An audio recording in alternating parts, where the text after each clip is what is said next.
नमस्कार, India voice देख रहे हैं आप और मैं हूं आपके साथ शिवम दुबे। इंडिया वॉइस के खास कार्यक्रम हरियाणा पंजाब में आप सबका स्वागत है। बुलेटिन की शुरुआत करेंगे। आज रोहतक से कांग्रेस सांसद दीपेंद्र सिंह हुड्डा ने हाल ही में जम्मू कश्मीर के कठुआ में हुए आतंकी हमले पर कांग्रेस मुख्यालय में एक प्रेस कॉन्फ्रेंस कर अपनी प्रतिक्रिया दी है। साथ ही उन्होंने कहा कि हमारे सैन्य कर्मियों पर यह कायरतापूर्ण हमला बेहद निंदनीय है और चिंता की बात यह है कि एक महीने में यह 5वां हमला है। कांग्रेस इन हमलों को लेकर गंभीर रूप से चिंतित है। सरकार इसे गंभीरता से नहीं ले रही है। इसके साथ ही उन्होंने सरकार पर भी जमकर निशाना साधा और सरकार को इस ओर ध्यान देने की बात पर जोर डाला। और क्या कुछ कहा उन्होंने अपनी प्रेस कॉन्फ्रेंस में, आइए आपको सुनवाते हैं। कठुआ में भारत की सेना के वाहन पर आतंकी हमले की जो अत्यंत दुखदायी खबर आई है, इस दुखदायी खबर से अभी जब जो सारी डिटेल्स जैसे सामने आई हैं कि हमारे 5 हमारे सैनिक शहीद हुए हैं, 5 और को गंभीर चोटें आई हैं। सबसे पहले मातृभूमि के लिए अपना सर्वोत्तम बलिदान देने पर हम अपने शहीदों को नमन करते हैं, भावपूर्ण श्रद्धांजलि अर्पित करते हैं और सभी शहीद परिवारों के प्रति हम संवेदना व्यक्त करते हुए ये कहना चाहते हैं कि न सिर्फ भारतीय राष्ट्रीय कांग्रेस बल्कि प्रत्येक भारतवासी शहीद परिवारों के साथ है। इस दुख की घड़ी में हमारी सेना पर ये कायरतापूर्ण हमला अत्यंत निंदनीय है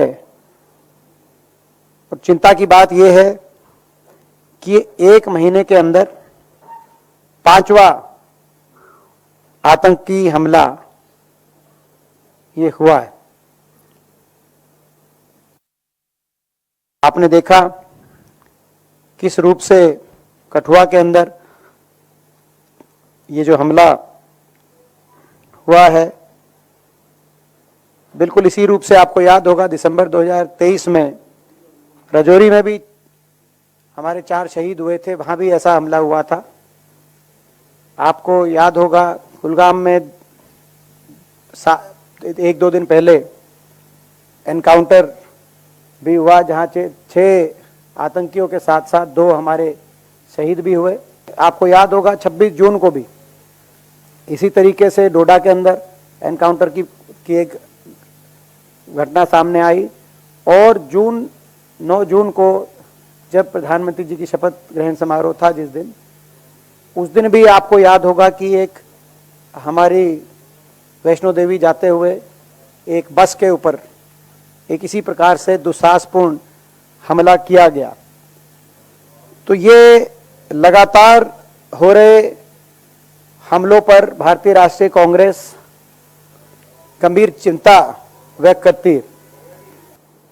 सभी देशवासी और एक जिम्मेदार विपक्ष के रूप से भारतीय राष्ट्रीय कांग्रेस के रूप में हम भी हर तरीके से सरकार जो कदम उठाएगी देश की सुरक्षा के मद्देनजर उस हर कदम का सहयोग करने के लिए हम तत्पर हैं। सभी देशवासियों की एक भावना है कि ये जो आतंकी जो हैं इनको उन्हीं की भाषा में जवाब भी दिया जाए और हम अपनी ओर से पूरा सहयोग भी देने को तत्पर हैं। और कुछ मगर सुझाव और कुछ सवाल एक जिम्मेदार विपक्ष के रूप में हम सरकार के संज्ञान में, सरकार के समक्ष हम रखने चाहते हैं। हमारा ये मानना है, जैसे कि राहुल जी ने जो कहा कि लगातार हो रहे आतंकी हमलों का हल कठोर कार्रवाई से होगा, ना खोखले भाषणों का, ना खोखले भाषणों से और ना झूठे वादों से। आज उनका ये वक्तव्य आया है अनकोट। तो जो राहुल जी ने जो कहा, ये हमारा जो स्टैंड है वो आपको इस बात से समझ में आता है। इस संदर्भ में एक दो महत्वपूर्ण जो बातें हैं वो आपके माध्यम से हम देश के और सरकार के सामने रखना चाहते हैं अत्यंत चिंता के साथ। एक बड़ा चिंता का विषय, डिस्टर्बिंग ट्रेंड एक सामने आया कि जो जम्मू क्षेत्र है, जम्मू क्षेत्र में खास तौर पे जो पीर पांजाल के दक्षिण में जो सारे राजौरी, पुंछ, रियासी, जम्मू, ये जो सारा जो क्षेत्र है, पहली बार ऐसा दिखाई देता है कि आतंकवादियों ने इस क्षेत्र को अपनी एक्टिविटी का केंद्र बनाया है। लगातार इस क्षेत्र में ये जो सारे घटनाक्रम हो रही है, जो सारे ये इतने इंसिडेंट्स हुए हैं, लगातार इस क्षेत्र के अंदर आ रहे हैं। वहीं किसान आंदोलन के दौरान बंद किए गए हरियाणा पंजाब की सीमा पर लगते शंभू बॉर्डर को खुलवाने की मांग उठने लगी है। इसके लिए अब विपक्ष भी सरकार को घेरता नजर आ रहा है। आज अंबाला में आम आदमी पार्टी के वरिष्ठ प्रदेश उपाध्यक्ष अनुराग ढांडा ने प्रेस कॉन्फ्रेंस कर भारतीय जनता पार्टी पर जमकर निशाना साधा। अनुराग ढांडा ने बताया कि बॉर्डर खुलवाने के लिए अब आम आदमी पार्टी जन जागरूकता अभियान की शुरुआत करेगी और इस दौरान लोगों को सरकार द्वारा किसानों पर किए गए अत्याचारों के बारे में बताएगी। मुख्यमंत्री और मौजूदा केंद्रीय मंत्री के इशारों पर किसानों को दिल्ली जाने से रोका गया था। इस दौरान किसानों पर आंसू गैस के गोले भी छोड़े गए। बहुत से किसान घायल हुए और कईयों की जान चली गई। युवा किसान नेता नवदीप जलवेड़ा 3 महीने से ज्यादा जेल के अंदर हैं। उनका कसूर इतना है कि उन्होंने किसानों के हक के लिए लड़ाई लड़ी। नवदीप को दबाने के लिए सरकार द्वारा उन पर अत्याचार किया जा रहा है। सिर्फ उनको रोके हुए है, बल्कि किसान, मजदूर, व्यापारी, डॉक्टर, वकील, आम आदमी सबको परेशान करने की एक साजिश रची गई भारतीय जनता पार्टी के द्वारा और इस बॉर्डर को बंद करके व्यापार को भी प्रभावित किया गया, आम जन का भी खूब नुकसान कराया गया। सिर्फ NHAI का अगर आप देखें तो रोजाना 72 लाख रुपए का नुकसान हो रहा है और अगर कुल मिला के देखें तो 100 करोड़ रुपए से ज्यादा का नुकसान अभी तक पुलिस की इस कार्रवाई, अनावश्यक एक टेंशन क्रिएट करने की कार्रवाई से 100 करोड़ से ज्यादा का नुकसान NHAI का हो चुका है। शंभू बॉर्डर बंद होने की वजह से अंबाला और आसपास का व्यापार ठप पड़ा है। 40% से ज्यादा व्यापार में गिरावट आई इस बॉर्डर के बंद होने की वजह से, यहाँ ऑब्स्टेकल्स होने की वजह से। शंभू बॉर्डर के बंद होने की वजह से जो बड़े वाहन है, सरकारी बसें हैं, उनका सबका डाइवर्जन हुआ, जिसकी वजह से ज्यादा तेल की खपत हुई, उसमें भी लाखों करोड़ों रुपए का ईंधन व्यर्थ हुआ। बॉर्डर बंद होने से अस्पताल पहुंचने में भी पेशेंट्स को दिक्कत होती है, एम्बुलेंसेस को भी दिक्कत हुई आंदोलन के समय में भी और उसके बाद भी डाइवर्जेंस की वजह से दिक्कत हुई। इन सारी दिक्कतों को अगर आप देखें तो इस शंभू बॉर्डर के ऊपर पुलिस की बैरिकेडिंग या उनके ऑब्स्टेकल लगाने से या उनके कार्रवाई करने से किसको फायदा हुआ? अगली खबर चंडीगढ़ से है, जहां हरियाणा के मुख्य सचिव TVSN प्रसाद ने सभी उपायुक्तों और पुलिस अधीक्षकों को राज्य में नशे की तस्करी में शामिल लोगों पर शिकंजा कसने के लिए 1 महीने तक व्यापक अभियान चलाने के निर्देश दिए। आपको बता दें कि मुख्य सचिव ने सोमवार को चंडीगढ़ में नार्को समन्वय केंद्र की 8वीं राज्य स्तरीय समिति की बैठक की अध्यक्षता की। उन्होंने इस अभियान की सफलता के लिए नागरिक और पुलिस प्रशासन, स्वास्थ्य, समाज कल्याण और शिक्षा विभागों के समन्वित प्रयासों का आह्वान किया।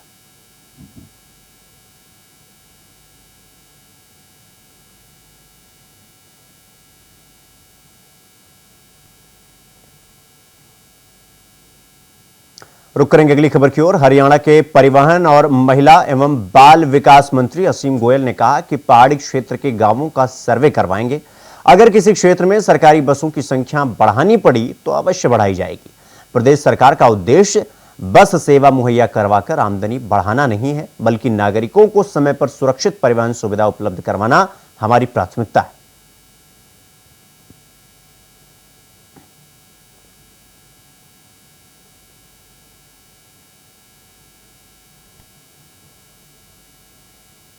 तो बुलेटिन में रुकेंगे एक छोटे से ब्रेक के लिए। खबरों का सिलसिला जारी है, फौरन लौट रहा है।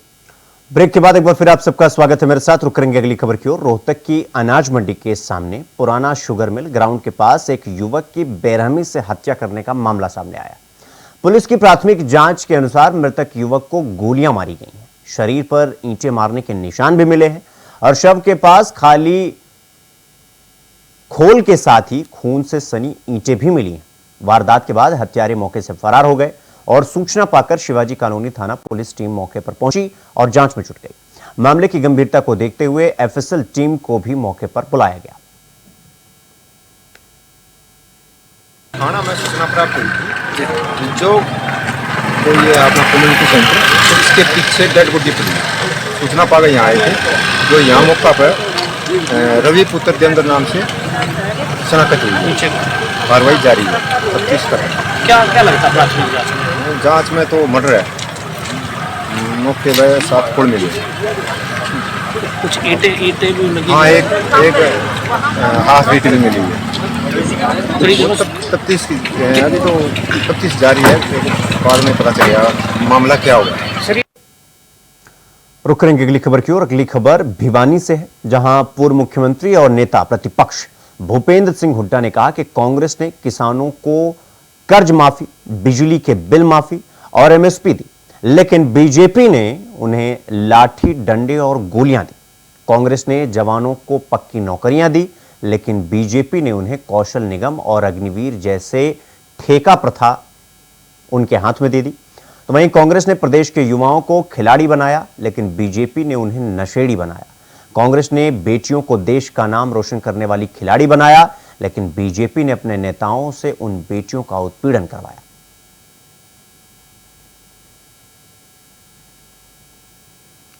हाँ, ये साझेदारी कार्य है। अभी तो हम धन्यवाद करने जा रहे हैं, क्योंकि जहाँ पे भी जा रहे हैं 36 बराजी का जिस प्रकार से हमारे को समर्थन मिल रहा है, जन समर्थन, उसके आधार पर मैं कह सकता हूँ लोगों ने फैसला कर लिया है कि हरियाणा में कांग्रेस पार्टी की सरकार बनाएंगे।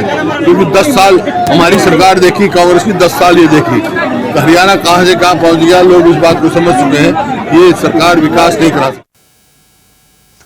अगली खबर अंबाला से है, जहां गांव सरदाहेड़ी में राजकीय प्राथमिक स्कूल और राजकीय वरिष्ठ माध्यमिक विद्यालय में स्कूलों पर ताला जड़ दिया गया। स्कूल में स्टाफ की कमी, छात्रों की पढ़ाई इससे प्रभावित हो रही है, जिसके चलते ग्रामीणों ने नारेबाजी की। करीब 1.5 घंटा स्कूल के बच्चे और अध्यापक स्कूल से बाहर खड़े रहे। तो वहीं सीआरसी हेड के आश्वासन पर ग्रामीणों ने ताला खोल दिया, लेकिन विभाग को यह स्पष्ट कर दिया कि अगर मंगलवार सुबह 10 बजे तक ब्लॉक शिक्षा अधिकारी से बैठक नहीं होती तो वो फिर से स्कूलों पर ताला जड़ देंगे, जिसकी जिम्मेदारी अब विभाग की होगी।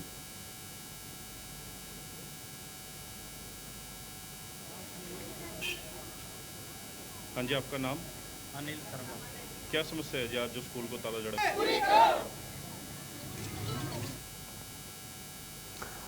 अगली खबर कुरुक्षेत्र से है, जहां NH 152D पर देर रात हुए सड़क हादसे में मारे गए 3 युवकों के परिजन अभी तक घटनास्थल तक नहीं पहुंच पाए थे। NH 152D पर देर रात हुई सड़क हादसे में मारे गए 3 युवकों के परिजन अभी तक घटनास्थल तक नहीं पहुंच पाए थे। हालांकि पुलिस कर्मचारी लगातार ये प्रयास कर रहे हैं और उनके लिए उम्मीद की किरण ये है कि घायल युवक जो इस समय अस्पताल में उपचाराधीन है, यानी उपचार नहीं हुआ है उसका, उन्होंने बताया कि उनके साथ कौन कौन से युवक चंडीगढ़ जा रहे थे। इसी बीच पुलिस विभाग के अधिकारियों का यह कहना है कि घटना की जांच की जा रही है। फिलहाल यह कहना जल्दबाजी होगा कि घटना का मुख्य कारण क्या रहा।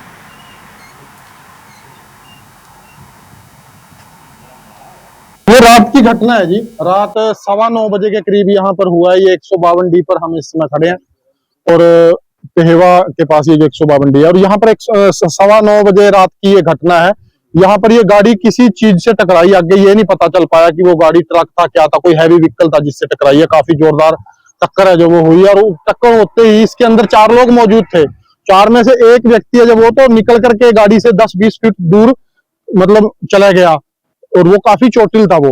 और 3 लोग गाड़ी के अंदर थे, वो बीच में ही जल गए। तो आसपास के ये लोग हैं, ये डेरा है, यहाँ पर 2 आसपास के लोग हैं, वो यहाँ पर आए। उन्होंने देखा कि वो एक व्यक्ति था, उसने उनको बताया कि मैं तो बाहर निकल गया हूँ, और जो 3 लोग हैं वो अभी आग इसमें जल रहे हैं, और आग बड़ी जोरदार तरीके से गाड़ी के अंदर लगी हुई थी, तो वो उनको बचा पाने में नाकामयाब रहे।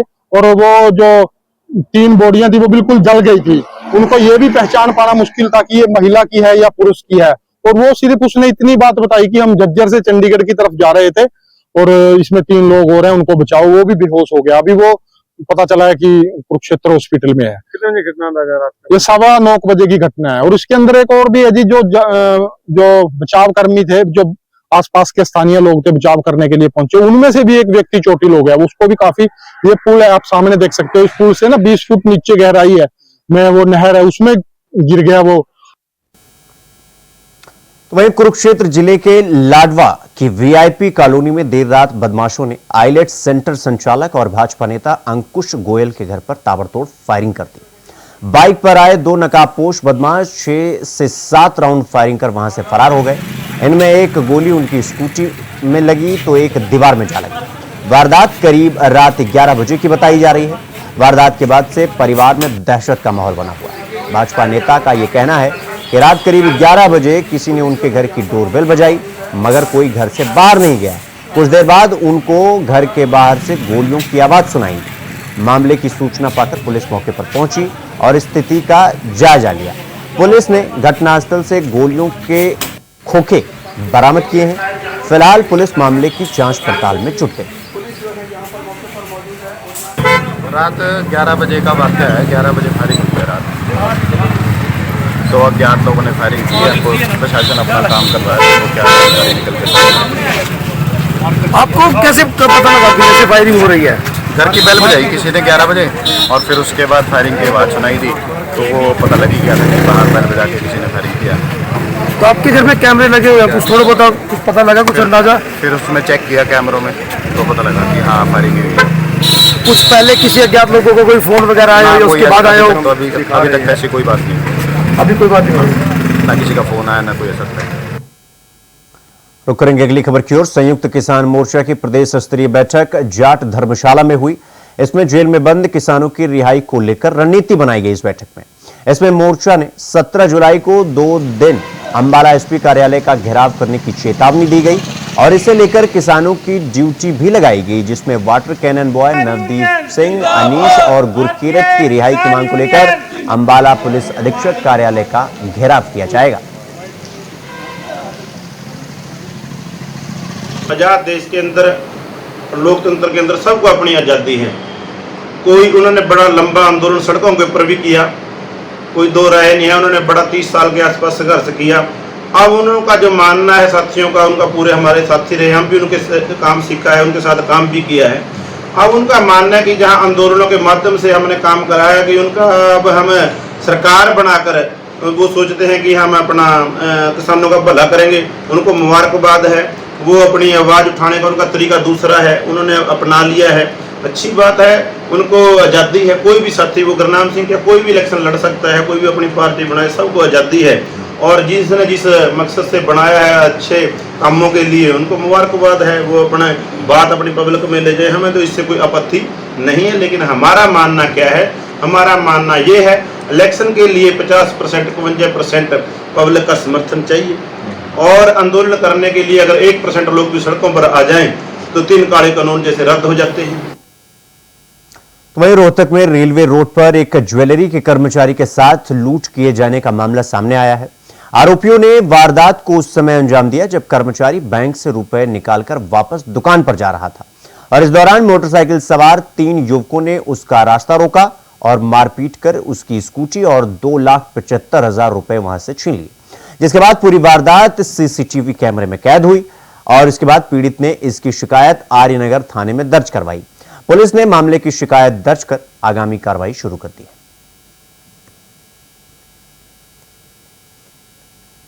कल 3:10 पे हमने एक, जो मेरे पास एक लड़का काम करता कपिल नाम से, उसको एक चेक देकर 2,75,000 रुपए का बैंक भेजा था।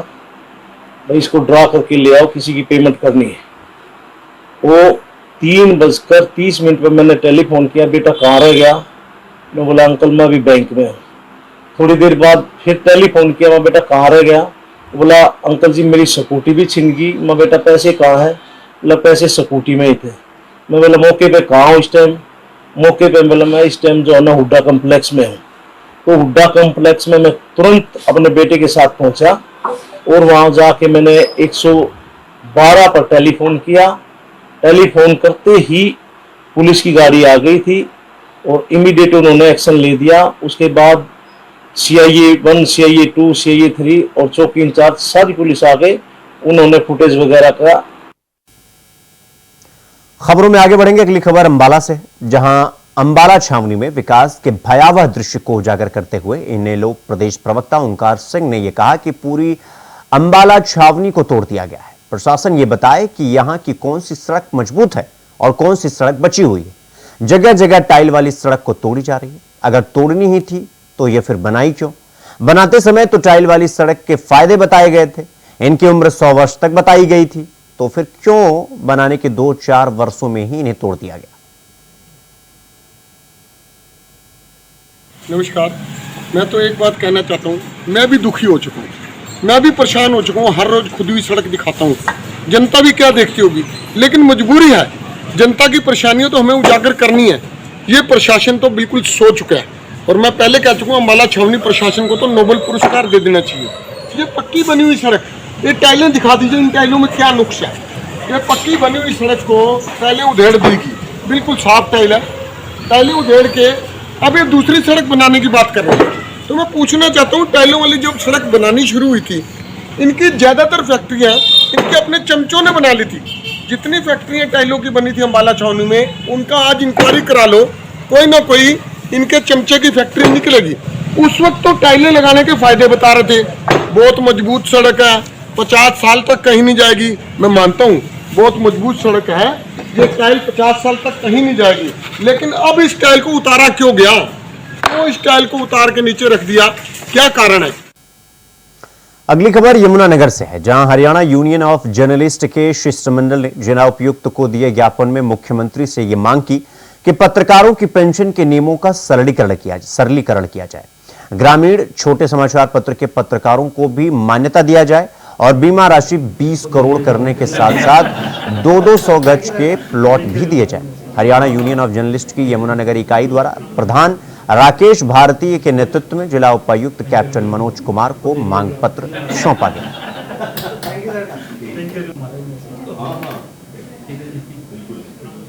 हरियाणा यूनियन ऑफ जर्नलिस्ट ने आज जिला उपायुक्त से मिलकर एक अपना ज्ञापन सौंपा है और मुख्यमंत्री से मांग की है कि जो हरियाणा के पत्रकारों को पेंशन दी जाती है, मान्यता प्राप्त पत्रकारों को, उसका सरलीकरण किया जाए। जो आयु सीमा है 60 वर्ष, उसको घटाकर 50 वर्ष किया जाए। अनुभव 20 वर्ष का जो है उसको घटाकर 10 वर्ष किया जाए। और जो पेंशन दी जा रही है इस समय वर्तमान में हरियाणा सरकार द्वारा 10,000 रुपए दी जा रही है। हमारी मांग है कि कम से कम 25,000 रुपए पेंशन दी जाए। और यदि किसी जो पेंशन प्राप्त पत्रकार है उसकी मृत्यु हो जाती है तो उसकी पत्नी को यह राशि दी जाए ताकि उसकी मृत्यु के पश्चात उसके परिवार का भरण पोषण हो सके। हमने जिला उपायुक्त के माध्यम से माननीय मुख्यमंत्री जी से यह भी अपील की है कि पत्रकार दिन रात अपनी और अपने परिवार की पीड़ा को दबाकर समाज की पीड़ा को उजागर करता है, इसलिए उसकी जो सुरक्षा बीमा योजना है उसको भी 5 लाख से बढ़ाकर कम से कम 2 करोड़ रुपए किया जाए। इसके अलावा हमने यह भी मांग की है कि चंडीगढ़ की तर्ज पर पूरे हरियाणा में जिला स्तर पर पत्रकारों के लिए कॉलोनी बनाकर उनके कम से कम 200 गज के। तो हरियाणा पंजाब में फिलहाल अभी के लिए बस इतना ही। देश और दुनिया की तमाम खबरों को देखने के लिए देखते रहिए न्यूज़। नमस्कार।